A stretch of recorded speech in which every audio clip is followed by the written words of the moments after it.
Imagine waking up one morning in 1950s Caracas, stepping out of your modernist apartment building designed by the same architects working in Paris and New York,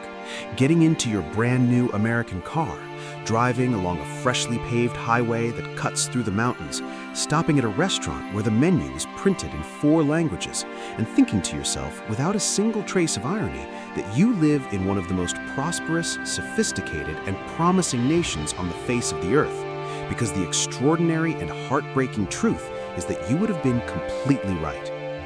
Venezuela was not always the country the world sees today, the country of blackouts and breadlines, of hospitals without medicine and families without futures, of millions of desperate people walking across borders with everything they own stuffed into a single backpack.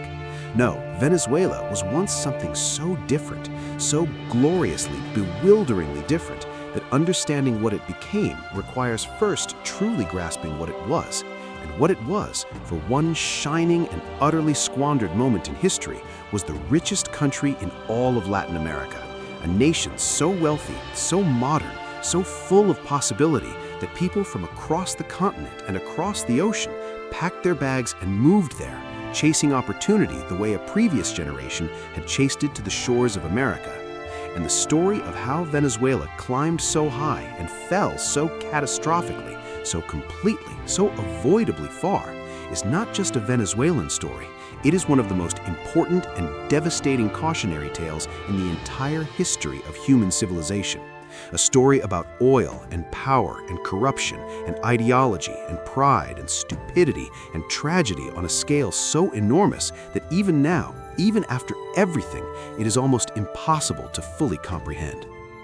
To understand where Venezuela's story begins, you have to go back long before the oil, back to a land of extraordinary natural beauty and almost complete economic irrelevance, because in the centuries following Spanish conquest, Venezuela was never the jewel of the Spanish Empire. It was never Peru with its silver mountains or Mexico with its golden cities. It was a colonial backwater, a place of cattle ranches and cacao plantations stretching across vast sun-scorched plains called the Llanos, a place where the air smelled of dust and cattle and possibility that nobody had quite figured out how to unlock yet.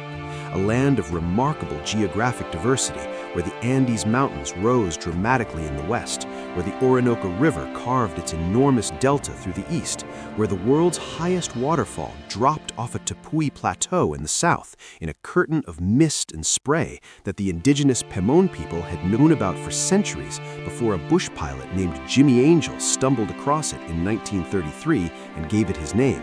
A country of spectacular natural wealth that for 3 centuries sat largely ignored by the great powers of Europe, while its colonial masters extracted what they could and thought about it as little as possible.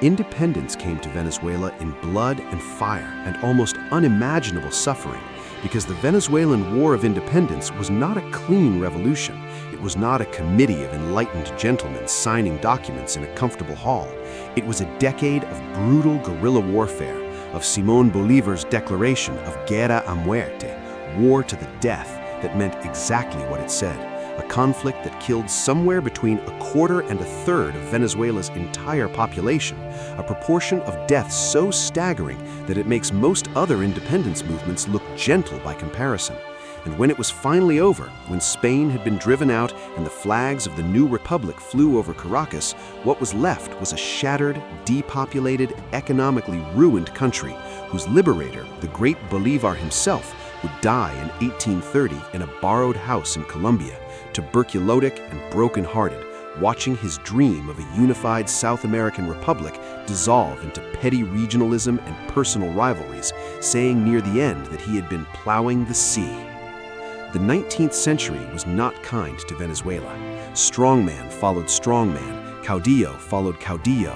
Regional warlords fought endless civil wars that kept the country perpetually destabilized and economically stagnant, and the Federal War of 1859 to 1863, one of the bloodiest conflicts in all of Latin American history, killing perhaps 200,000 people in a country of barely 1.5 million, left Venezuela more exhausted and traumatized than ever. And through all of this, Venezuela's economy remained what it had always been, a patchwork of cattle ranching and coffee and cacao exports, a country that was poor not because it lacked resources, but because it had never found a way to organize itself around them, never found the political stability or institutional capacity to turn its extraordinary natural endowments into sustained prosperity. And then, everything changed, and it changed in a single moment, on a single day, with a single explosion of black liquid shooting into the Venezuelan sky, and nothing, absolutely nothing, would ever be the same again.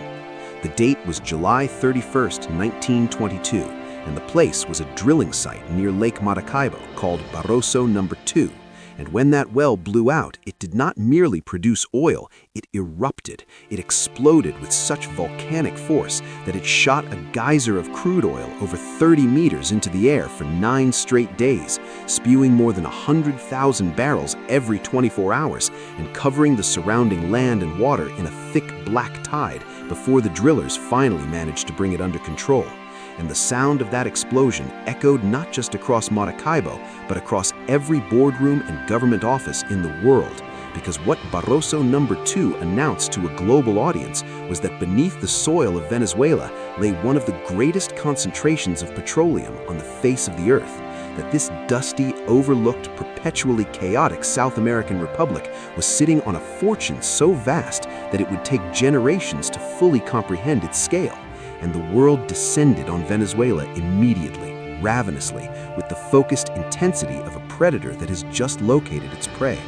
The oil companies came first, the great American and British giants, Standard Oil and Shell and Gulf, their engineers and geologists pouring into Maracaibo with their equipment and their contracts and their extraordinary appetite for Venezuelan crude. And the man who let them in, who negotiated their presence and in so doing defined Venezuela's relationship with oil for decades to come, was the dictator Juan Vicente Gómez, a man from the Andean state of Táchira, who had ruled Venezuela since 1908 with a combination of ruthlessness, cunning, and almost preternatural political survival instinct that kept him in power until his death in 1935. And Gómez was in many ways Venezuela's original oil paradox, because on one hand, he welcomed the foreign companies with terms so favorable to them and so unfavorable to Venezuela that critics would spend the next century arguing he effectively gave away the nation's patrimony. But on the other hand, he used the revenue that did flow to the Venezuelan government to do something genuinely remarkable, something no Venezuelan leader before him had managed to achieve. He paid off the country's entire foreign debt. He built roads and infrastructure. He modernized the army. He created something resembling a functional national state out of what had been a collection of warring regional fiefdoms. And when he died, Venezuela was poor by the standards of what it would later become, but it was unified and solvent and pointed, however uncertainly, toward the future.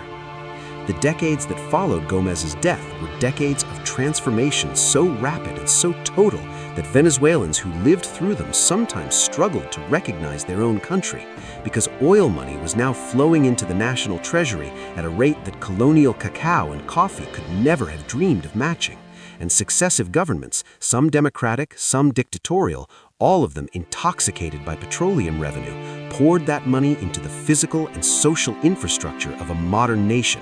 building universities and hospitals, paving roads and constructing highways, attracting immigrants from Spain and Italy and Portugal and Lebanon and Colombia and a dozen other countries who came to Venezuela looking for the same thing people have always looked for when they move somewhere new, which is the chance at a better life. And what they found in Venezuela in the 1940s and 1950s was something genuinely extraordinary, a country in the middle of an economic boom so spectacular that it seemed to defy the normal laws of development, a place where construction cranes lined every urban skyline, and the smell of fresh concrete mixed with the tropical heat, and the air itself seemed to hum with possibility and forward motion.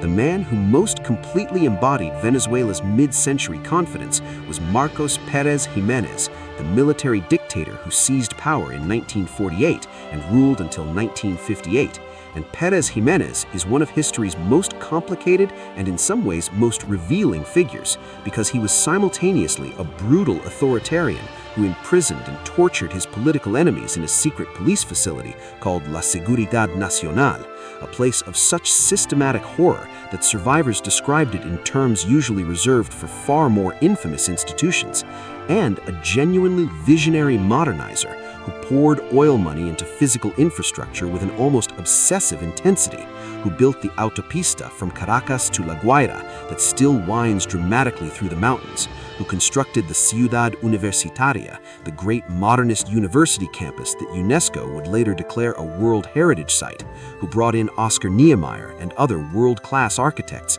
to design buildings that would not have looked out of place in the most sophisticated cities of Europe, who quite literally transformed Caracas from a provincial Andean capital into a gleaming, modernist, thoroughly 20th century metropolis in the space of a single decade.